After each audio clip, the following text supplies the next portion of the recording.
Vamos abrir a palavra do Senhor no livro do profeta Ageu.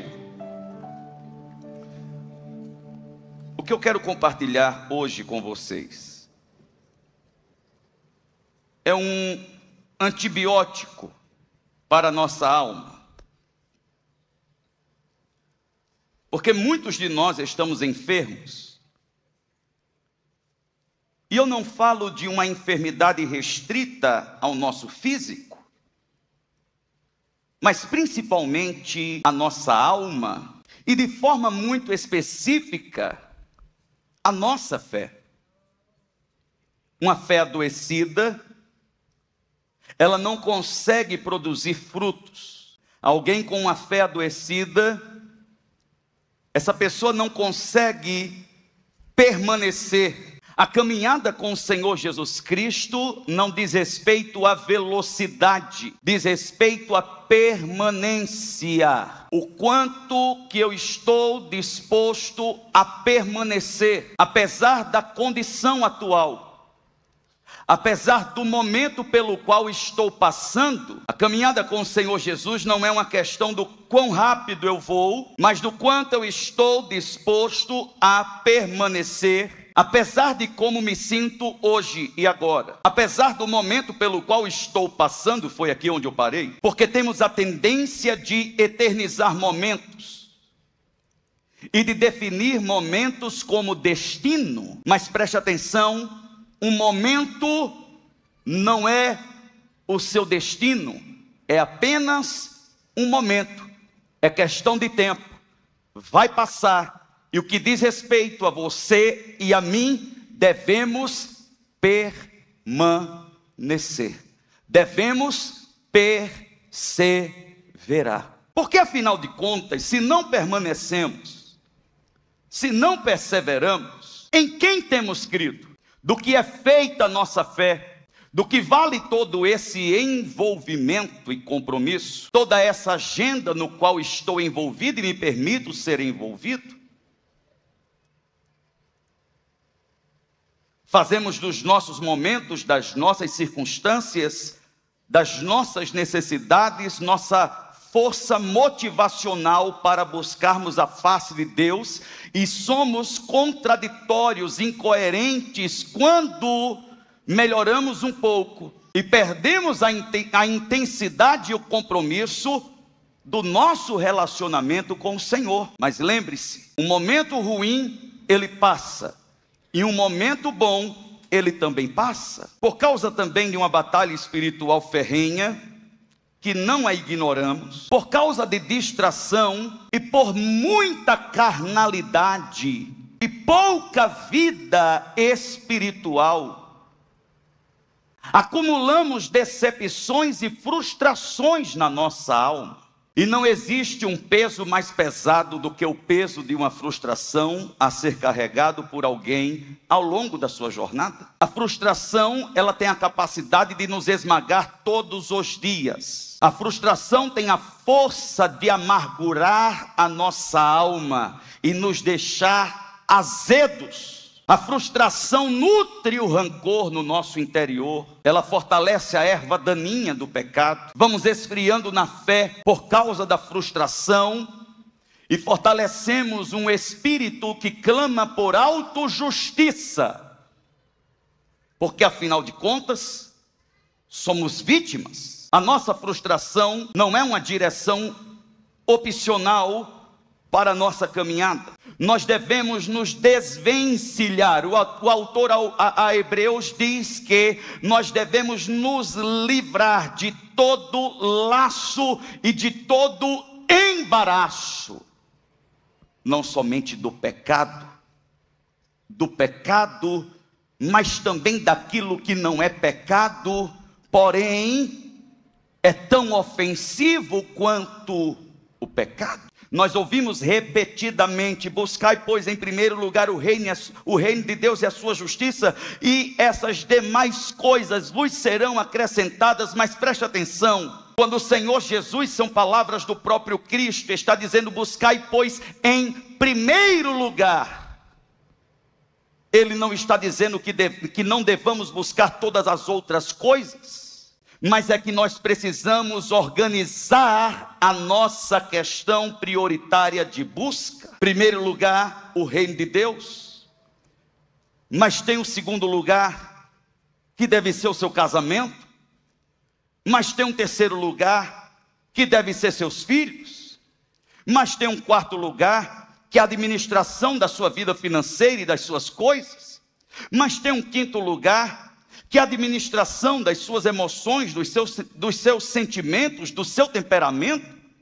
Mas existe um outro lugar para a minha vida acadêmica, para a minha vida profissional, porém eu estou elencando da forma como o Senhor Jesus me instrui a viver. Eu estou elencando a minha questão prioritária, porque são as prioridades que governam as nossas capacidades, as nossas habilidades, as nossas motivações e as nossas realizações. Eu vou dar melhor atenção àquilo que é prioridade. Eu vou dar o meu melhor àquilo que me é prioritário. Eu não vou negociar, porque afinal de contas é prioridade. Ele está dizendo: as demais coisas vos serão acrescentadas, porque você está partindo do ponto de partida certo. Mas se você não elenca a questão das prioridades, qual é o resultado disso? Ansiedade, preocupação, pânico, medo, insegurança. Corro atrás de dinheiro, corro atrás de oportunidade, forço porta, sento em mesas erradas, faço alianças erradas. Por causa do quê? Porque eu não estou elencando minha prioridade da forma como o Senhor Jesus me instrui. Mas isso não é de hoje, isso é desde sempre. É isso que Deus levanta o profeta Ageu para profetizar ao seu povo após o exílio, após o cativeiro babilônico. Por volta de 50.000 judeus voltam para a terra da promessa, a terra de Israel. E o texto sagrado nos diz, no livro do profeta Ageu, em seu primeiro capítulo, que no segundo ano do reinado de Dario, no sexto mês, no primeiro dia do mês, a palavra do Senhor veio por meio do profeta Ageu a Zorobabel, filho de Sealtiel, governador de Judá, e a Josué, filho de Jeozadak, o sumo sacerdote, dizendo: assim diz o Senhor dos exércitos, este povo afirma, ainda não chegou o tempo de reconstruir a casa do Senhor. Por isso a palavra do Senhor veio novamente. Diga comigo: veio. Diga mais forte, diga: veio novamente. Por isso a palavra do Senhor veio novamente através do profeta Ageu. Acaso é tempo de vocês morarem em casas de fino acabamento, enquanto esta casa continua destruída? Agora, assim diz o Senhor dos exércitos: vejam aonde os seus caminhos os levaram. Vocês têm plantado muito, mas colhido pouco. Vocês comem, mas não se fartam. Bebem, mas não se satisfazem. Vestem-se, mas não se aquecem. Aquele que recebe salário, recebe-o para colocá-lo em uma bolsa furada. Assim diz o Senhor dos exércitos: vejam aonde os seus caminhos o levaram. Eu quero que você repita muito forte comigo, diga: vejam aonde os seus caminhos os levaram. Mais uma vez, com mais força, diga: vejam aonde os seus caminhos os levaram. Subam a um monte e tragam madeira, construam a minha casa para que eu me alegre e nela seja glorificado. Vocês esperavam muito, mas eis que veio pouco, e o que vocês trouxeram para casa, eu o dissipei com um sopro. E por que eu fiz? Declara o Senhor dos Exércitos. Por causa da minha casa, que ainda está destruída, enquanto cada um de vocês se ocupa com a sua própria casa. Por isso, por causa de vocês, o céu reteve o orvalho, e a terra deixou de dar o seu fruto. Nos campos e nos montes provoquei uma seca que atingiu o trigo, o vinho, o azeite e tudo o mais que a terra produz, bem como os homens e o gado. O trabalho das mãos de vocês foi prejudicado. Zorobabel, filho de Sealtiel, Josué, filho de Jeozadak, o sumo sacerdote e o restante do povo obedeceram a voz do Senhor. Diga comigo, obedeceram. Diga mais forte, diga, obedeceram a voz do Senhor. Obedeceram a voz do Senhor, o seu Deus, por causa das palavras do profeta Ageu, a quem o Senhor, o seu Deus, enviara, e o povo temeu ao Senhor. Então Ageu, o mensageiro do Senhor, trouxe esta mensagem do Senhor para o povo: eu estou com vocês. Levante a sua mão direita para o alto comigo e diga, estou certo. Diga mais forte, diga, estou certo de que a presença do Senhor está comigo. Amém. Eu estou com vocês, declara o Senhor. Assim o Senhor despertou o ânimo.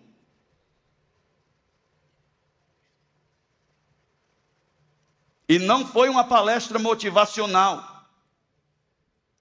Foi um esfrega que Deus deu. Não foi uma passadinha de pano ou panos quentes sobre a situação, não. Deus resolveu trazer à tona a podridão da realidade. O que está acontecendo é que o povo volta do cativeiro,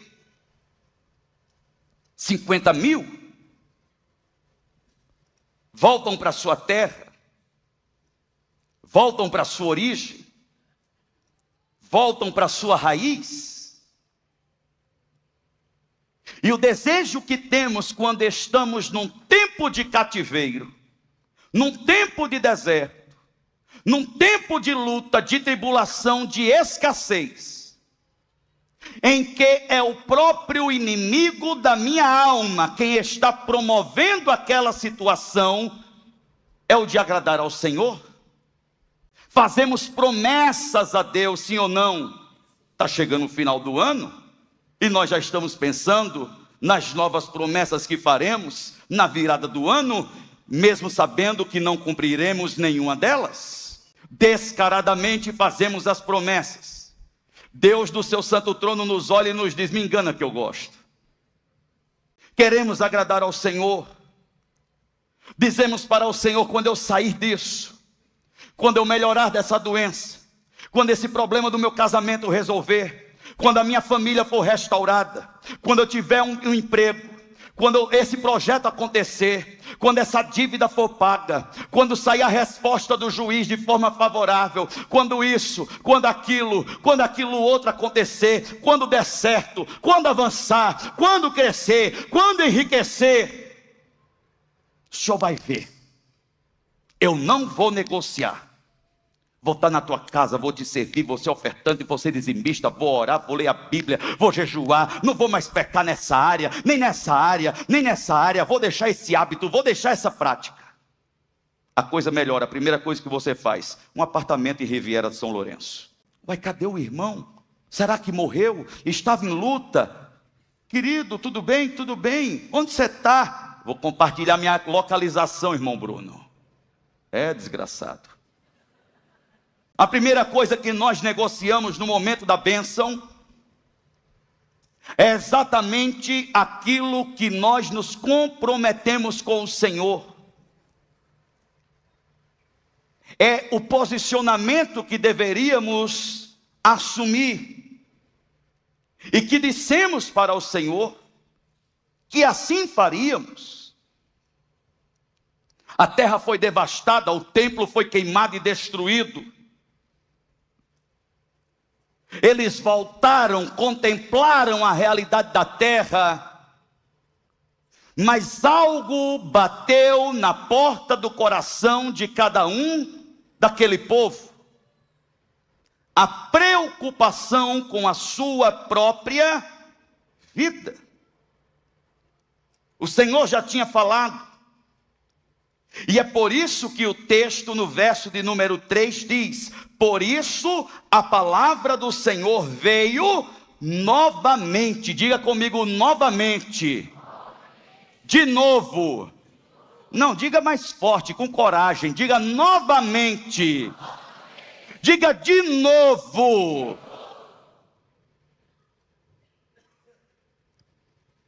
De quantos cultos mais você vai precisar para se posicionar definitivamente diante do Senhor? Quantas pregações a mais você vai precisar ouvir? Uma vez não é suficiente? Ou acaso o Senhor não está se fazendo entendido? Ou sou eu que estou ignorando a minha verdadeira necessidade?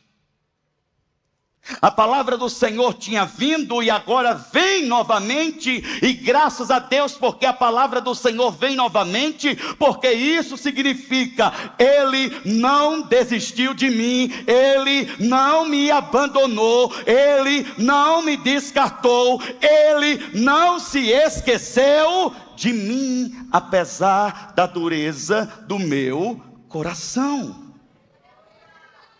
Apesar de novamente estar fazendo isto, mais uma vez Deus vai falar, mais uma vez Deus vai exortar, mais uma vez Deus vai confrontar, mais uma vez Deus vai te chamar pelo nome, mais uma vez Deus vai te amarrar com as cordas de amor dele, mais uma vez Ele vai te perseguir, mais uma vez Ele vai acabar com toda amarra, com todo o cativeiro, com todo o grilhão, com toda a cadeia, com esse emaranhado. Mais uma vez Ele vai nos alcançar no nosso lamaçal e no fundo do poço para onde nos jogamos, graças à sua misericórdia.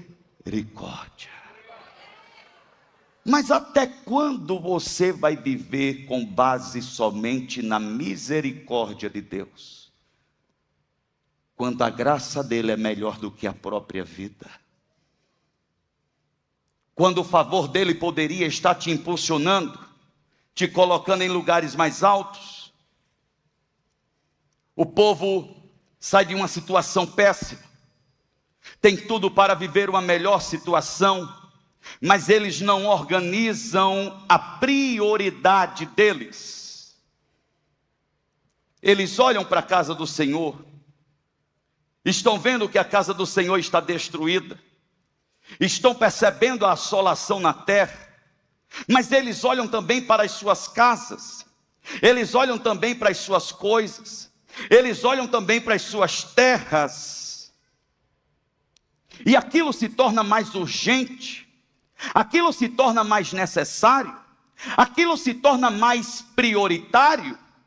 Só que quando eles estão com a casa reconstruída, quando eles estão com a casa reformada, quando eles estão com a plantação recuperada, quando eles estão com os animais gordos, quando eles estão com a vida resolvida, ainda assim continua um sentimento interno de frustração que as questões externas não foram capazes de resolver, de findar, nem de solucionar. Qual é a razão? A razão é: eu busquei em primeiro lugar aquilo que não dá sentido para a minha vida, porque eu estava no cativeiro sem nada e não era ninguém, tinha perdido identidade, origem e história, mas lá no cativeiro Ele me guardou, Ele me protegeu, Ele me alimentou, Ele cuidou de mim. E agora eu viro minhas costas para Ele?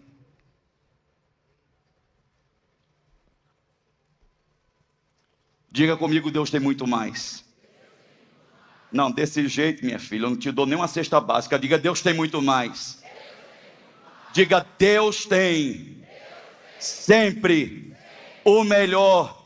Levante sua mão direita e profetize. Diga: e o melhor está por vir. Declare com fé. Diga: meus melhores dias não viraram história. Diga: meus melhores dias estão chegando. Eu estou indo em direção aos meus melhores dias.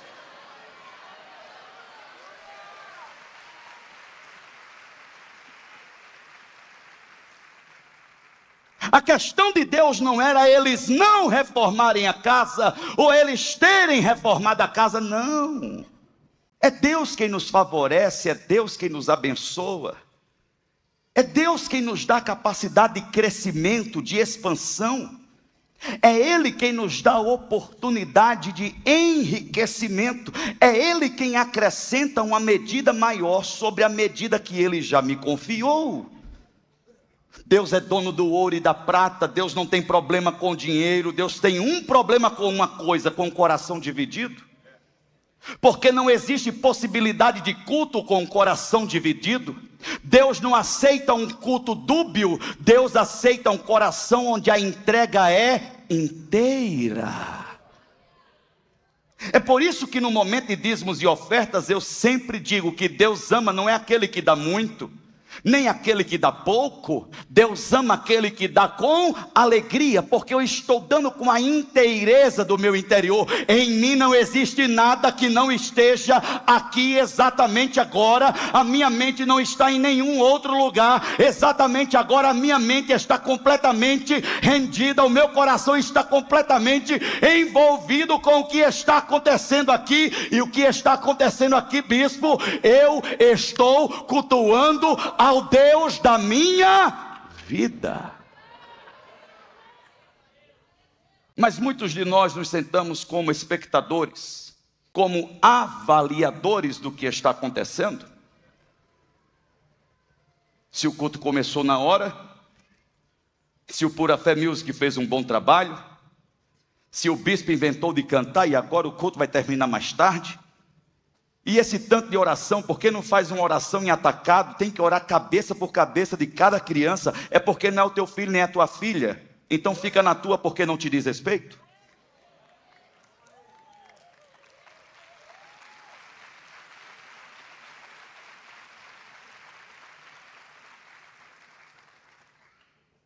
Eu não me meto no teu trabalho. O que é que você quer se meter no meu trabalho? Vai cuidar da tua vida. Teu coração está dividido. Você está aqui não querendo estar, mas que bom que você está. Porque o Espírito Santo hoje vai te convencer completamente de que tudo é dele ou nada é dele. Ou você se entrega de uma vez por todas a Ele, ou você se entrega completamente a Ele, ou você dá tudo a Ele, ou você coloca tudo nas mãos dele, ou Ele não pega nada. E aí? Porque é isso que o texto diz. É esse o motivo da insistência do Senhor.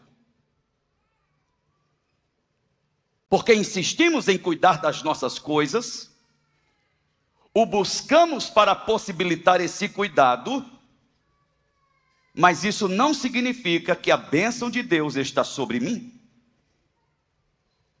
Nem tudo que está dando certo está certo. E nem tudo que está dando certo tem a bênção de Deus. A bênção de Deus não acrescenta dores, mas ela enriquece. E se o que você está vivendo está te gerando dor de cabeça, está desarmonizando o teu lar, está colocando em questão a tua fé, eu quero que você saiba de algo. Você até pode permanecer fazendo o que você está fazendo, vivendo como você está vivendo, servindo aqui, mas também servindo a você mesmo lá no mundo. Mas eu quero que você entenda, a bênção de Deus não está sobre você. O que é a bênção de Deus, bispo? A bênção de Deus é uma decisão isolada de Deus a respeito de alguém, é o governo dele sobre a minha vida de forma completa. Tem tudo para dar errado, mas porque a bênção dele está sobre mim, todas as coisas cooperam para o meu bem, porque a bênção de Deus nunca está desassociada ao propósito de Deus para a vida de alguém. Quantos entendem isso? Digam amém. Se perderam no meio da ideia, assiste depois. Porque o Senhor diz: vejam aonde os seus caminhos os levaram. Não foram os meus caminhos, foram os seus caminhos. Foi a direção que vocês decidiram seguir. Eu os direcionei no caminho da bênção. Eu os direcionei no caminho do favor. Eu os direcionei no caminho da proteção. Eu não sei se você está percebendo que eu estou pregando sorrindo. Porque ontem alguém me disse: sempre que o senhor vai pregar, o senhor está bravo? Eu disse: não, às vezes eu estou com ódio. Brincadeira.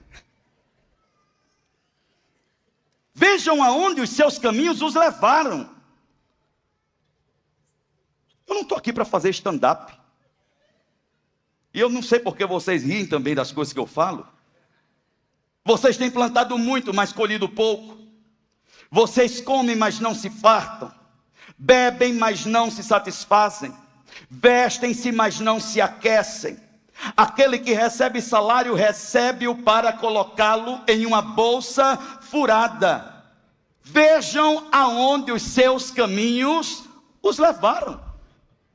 Numa vida que tem tudo, mas ainda possui dentro de si uma insatisfação, uma inquietação, uma decepção, uma frustração, um clamor, que tudo que você tem não consegue corresponder ao que você precisa.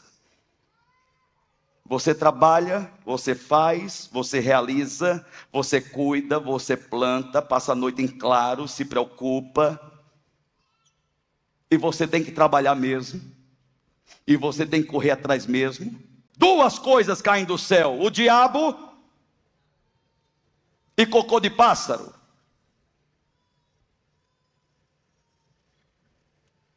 E o crente religioso fica dizendo: eu estou esperando em Deus. Não, Deus está esperando que você crie vergonha na cara. Porque este esperando em Deus não é uma disposição de confiança do seu espírito, é apenas uma justificativa espiritual para a sua vagabundagem. Vocês precisam, e eu me incluo, a não usar o nome de Deus em vão, para justificar a direção que eu escolhi seguir. Não, mas Deus falou. Mas o que foi que Deus falou? Falou para você ir para a direita, e você foi para a esquerda. Falou para você avançar, e você retrocedeu. O Senhor Deus falou para Saul: elimine completamente os amalequitas e não deixe ninguém e nada vivo. Mas Saul, ele tem uma ideia melhor do que a vontade de Deus. Irmão, sabe o que é que a nossa ideia representa diante da vontade de Deus? Nada. Diante da vontade de Deus eu só tenho uma resposta: a obediência. E existem bênçãos da parte de Deus te esperando no ambiente da obediência. É o que Deus disse, não é o que eu acho. É o que Deus disse, não é o que eu prefiro. É o que Deus disse, não é o que eu entendi. É o que Deus disse, não é o que eu quero. É o que Deus disse, não é o meu desejo, nem a minha carne, nem ninguém que está dizendo: mas tadinho de você, mas coitadinho de você, mas para que se esforçar tanto, mas para que doar tanto, mas para que se envolver tanto? Segue o teu caminho, mas sem o direito de olhar para os céus e reivindicar qualquer coisa que você queira.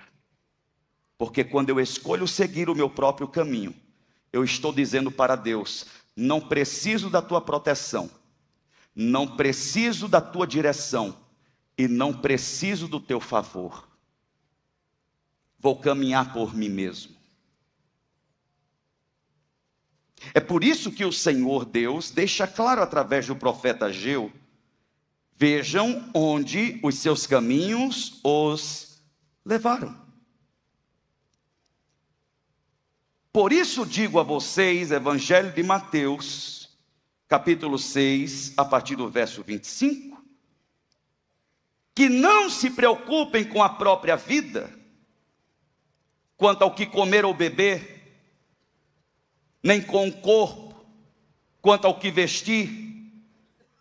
A vida não é mais importante do que a comida, e o corpo mais importante do que a roupa.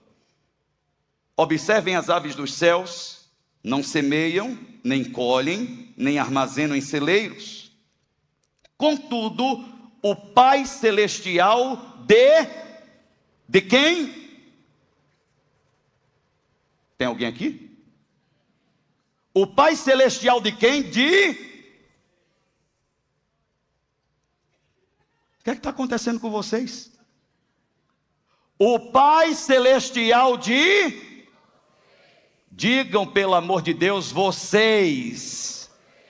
Horrível, diga vocês.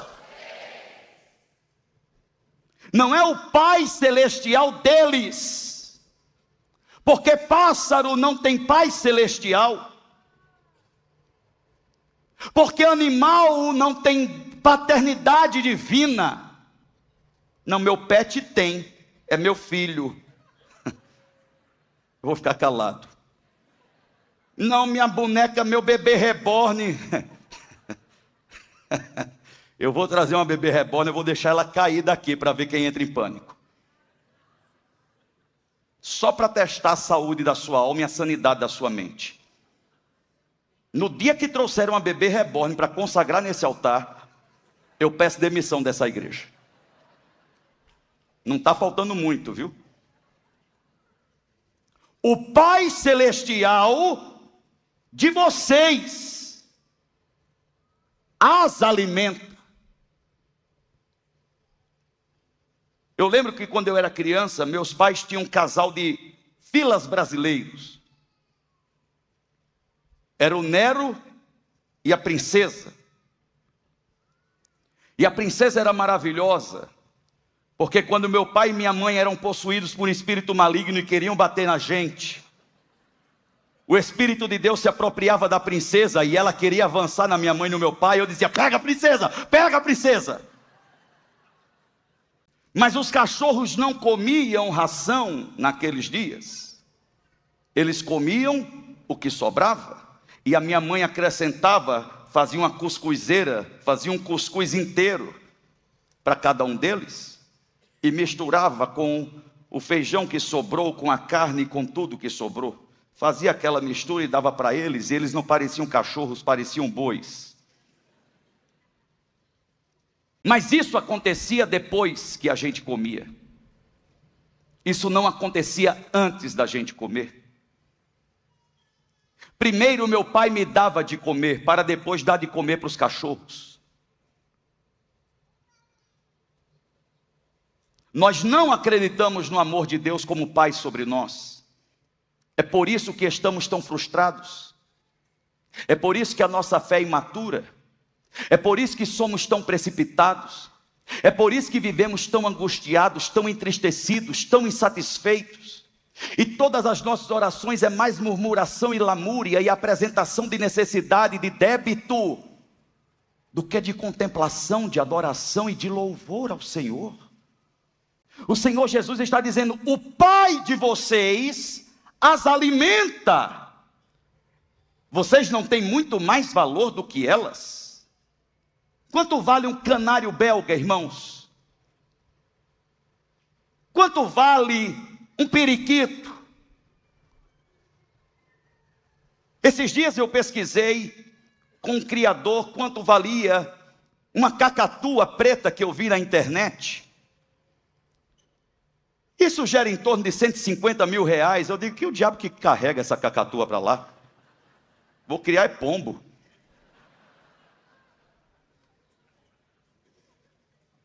Tá, mas ainda que seja caro, a cacatua consegue ter o seu valor mensurado. Mas o valor de uma pessoa, quanto que é? Quanto você vale? Por mais cara que seja a sua roupa, você vale mais do que ela. Por mais caro que seja o seu relógio, você vale mais do que ele. Quanto mais caro tenha sido a sua aliança, não interessa, você vale mais do que essa aliança. Quanto mais cara foi a sua casa, não interessa, você vale mais do que aquela casa construída. Sabe por quê? Porque você não foi comprado por ouro, nem prata, nem por pedra preciosa, mas por um bom preço. E esse preço foi o sangue de Jesus Cristo, derramado na cruz do Calvário, que fez de você e de mim filhos e filhas de Deus. Eu tenho o Thor e tenho a Dior, e tenho duas rivais ao meu respeito, que é a Lídia e a Miriam, que são as mulheres que cuidam da nossa casa ali no interior de São Paulo, onde os cachorros ficam. E agora nós compramos uma fazenda aqui próximo, onde vamos ter a nossa pista de legendários e onde faremos alguns eventos da nossa igreja. Vamos louvar a Deus por causa disso.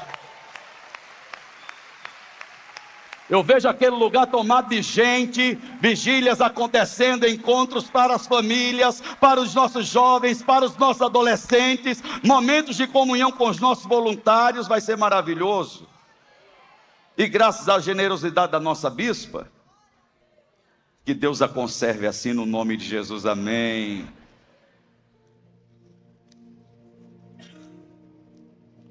E eu mandei uma mensagem no grupo da casa.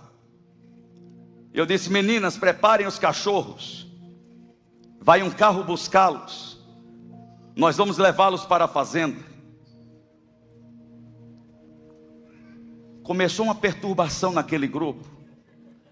Áudio de mulher chorando, pedindo pelo amor de Deus, e dizendo: o Thor é sistemático, ele não vai comer, ele não vai dormir, pelo amor de Deus, seu Bruno, eu sei que eles são de vocês, mas eles são a razão da nossa vida. Se a gente consegue amar um animalzinho desse, imagina o amor que Deus tem por você.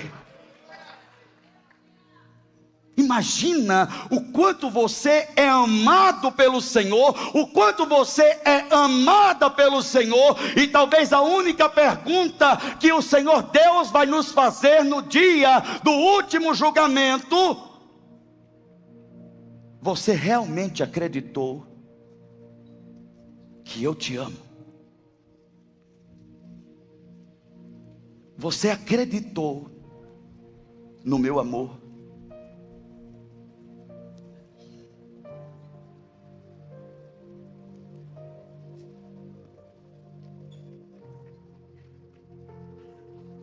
Quem de vocês, por mais que se preocupe, pode acrescentar uma hora que seja à sua vida? Por que vocês se preocupam com roupas? Vejam como crescem os lírios do campo. Eles não trabalham nem tecem. Contudo, digo a vocês que nem Salomão, em todo o seu esplendor, vestiu-se como um deles. Se Deus veste assim a erva do campo, que hoje existe e amanhã é lançada no fogo, não vestirá muito mais a vocês, homens de pequena fé. Sabe quando é que eu comecei a usar roupa de marca, de grife? Foi por causa de uma necessidade.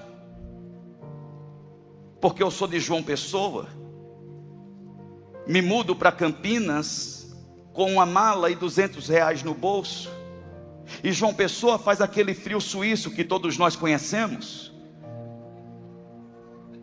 Minhas roupas não eram compatíveis com o clima da cidade de Campinas, e logo chegou o inverno, e eu não tinha um moletom sequer para me aquecer. Mas Deus foi me dando amigos, Deus foi fazendo solitário viver entre famílias, e as pessoas começaram a tirar as roupas dos seus filhos e me doar. E daqui a pouco as roupas de João Pessoa já foram para outra pessoa, e agora eu estava com roupas de outras pessoas me aquecendo. Eu não me senti ofendido e nem diminuído, porque a roupa era usada, e até então eu nunca tinha precisado usar uma roupa que alguém já tivesse usado antes de mim, porque os meus pais, apesar da pouca condição, sempre nos vestiram com muita dignidade. Ao invés da ofensa, eu agradeci e profetizei. Hoje eu posso estar usando uma roupa de marca doada, mas amanhã será uma realidade na minha vida. Ao invés da amargura, ao invés do complexo de inferioridade, eu fiquei foi bonito, eu fiquei foi maravilhoso, eu fiquei foi melhor do que eu já era, que eu nunca fui ruim, eu sempre fui bom, eu sempre fui uma delícia. E Deus olhou para mim e disse: ele não se ofendeu, então eu posso abençoá-lo com muito mais. E o povo ia engordando e ia me doando, e o povo ia emagrecendo e ia me doando, e o povo viajava e comprava roupa nova e ia me doando. Eu ia ficando chique, porque é assim que Deus faz. Ele testa o nosso coração, Ele vê onde está o nosso coração. Se o meu desejo prioritário não é o de alegrá-lo e agradá-lo e obedecê-lo e viver para Ele e não para mim mesmo. E vocês não me venham com música de derrota, com música de depressão, com essas ladainhas, porque o texto termina dizendo o seguinte: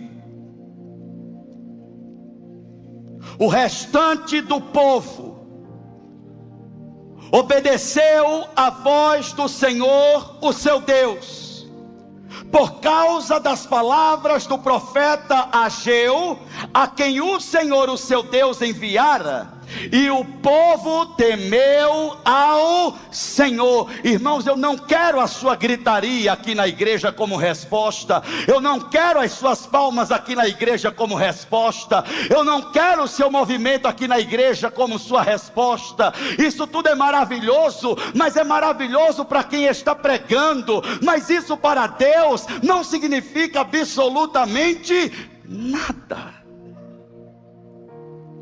O que Deus quer de nós não é a aprovação pública a respeito do pregador.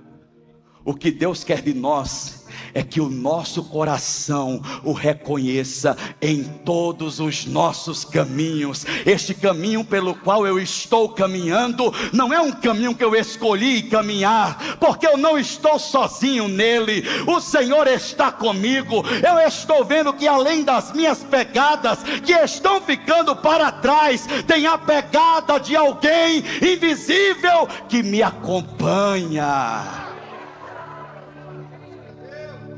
Temer ao Senhor é a consciência de que eu nunca estou só. Eu sempre estou na presença dEle.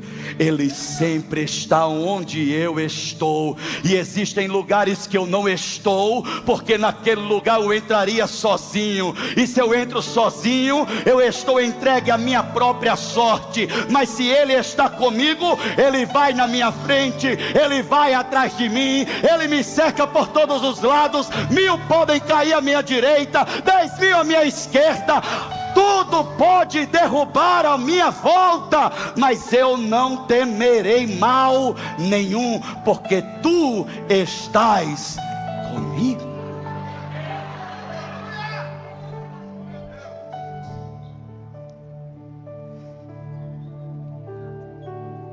Então o mensageiro do Senhor Ageu trouxe esta mensagem do Senhor para o povo: eu estou com vocês. Eu quero que vocês saibam que eu não sou contra vocês, eu sou a favor de vocês, e eu quero que o meu favor os acompanhe por onde vocês forem, em todo o tempo da vida de vocês. Vocês não estão entregues à própria sorte, eu estou com vocês, se vocês quiserem estar comigo. Se vocês permanecerem na minha presença, clama a mim e responder-te-ei, e anunciar-te-ei coisas grandes e ocultas que não o sabes. Mas além de dizer eu estou com vocês, o Senhor também desperta o ânimo de Zorobabel. Eu não quero te animar, porque a animação passa. Você ri aqui, você sente uma emoção aqui, mas da porta para fora a realidade está nos esperando. O que eu quero é que o ânimo da tua alma, essa fraqueza interna, essa angústia interna, essa tristeza sem justificativa, esse peso nas tuas costas, ele caia por terra hoje, ele finalize hoje. Essa angústia, essa tristeza, essa coisa que você olha de forma morna, parece estar tomando Mondiaro de 15, não tem força para nada, está se arrastando. Ai, que luta, ó vida, ó céus. Por que você está assim, irmão? Não sei, mas é um cansaço, é um desânimo, é um abatimento, é uma opressão. Colocaram teu nome na boca do sapo, tua foto na encruzilhada, acenderam uma vela para você. Não, o diabo não vai roubar a alegria de vivermos as promessas de Deus para a nossa vida. Nós iremos no terreno do inimigo e nós vamos tirar da mão dele tudo aquilo que ele levou de nós, mas principalmente tudo aquilo que ele tirou de dentro de nós. O Espírito de Deus habita no teu interior, há uma fonte de vida que jorra para a eternidade no teu interior. Se coloque de pé, por favor, se coloque de pé, porque o Senhor está restaurando a alma de pessoas aqui nesse lugar. Algo está acontecendo dentro de algumas pessoas aqui. Há uma graça sendo liberada sobre a sua vida nessa manhã. Vocês estão desanimadíssimos, porque já era para vocês estarem cantando.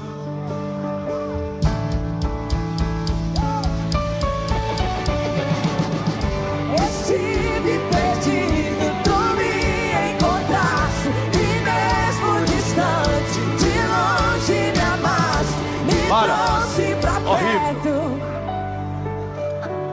Tem uma música que fala assim: eu fui no terreno do inimigo. Eu fui no terreno do inimigo, e eu tomei tudo que me roubou. Tomei tudo que me roubou. Diga isso!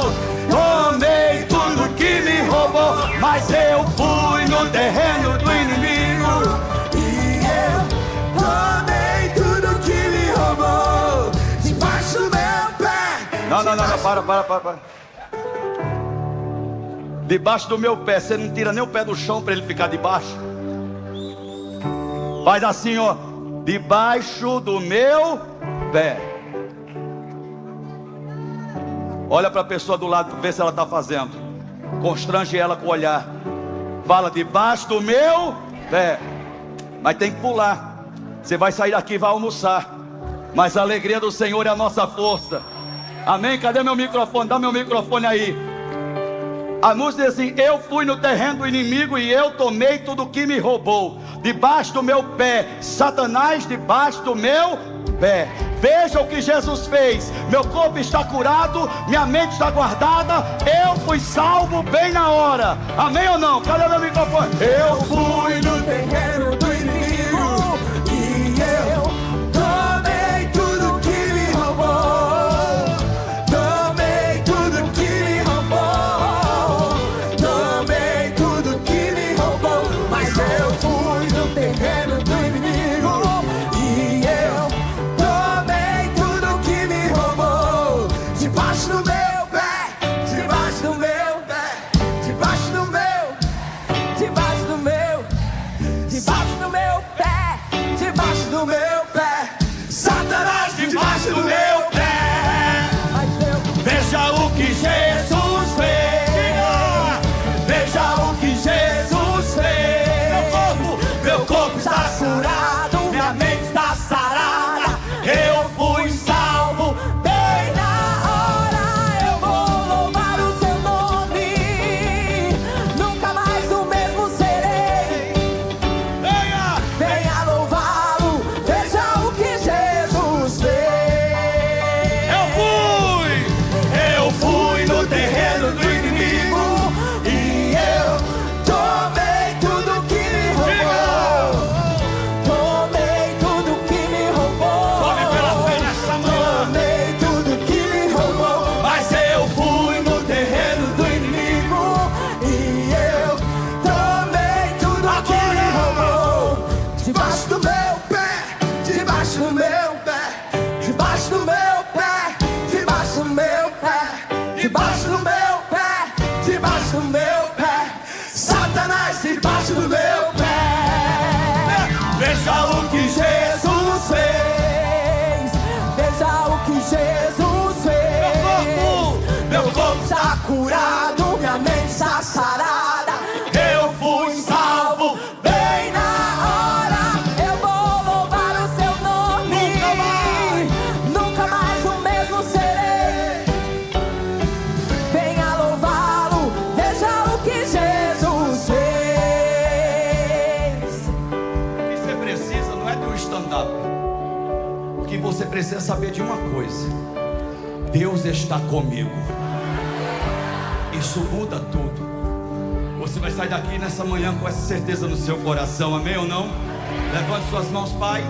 Te louvamos por essa manhã gloriosa, por tua palavra que alinha e fortalece a nossa fé, que ilumina os olhos do nosso entendimento, porque somos completamente, totalmente do Senhor.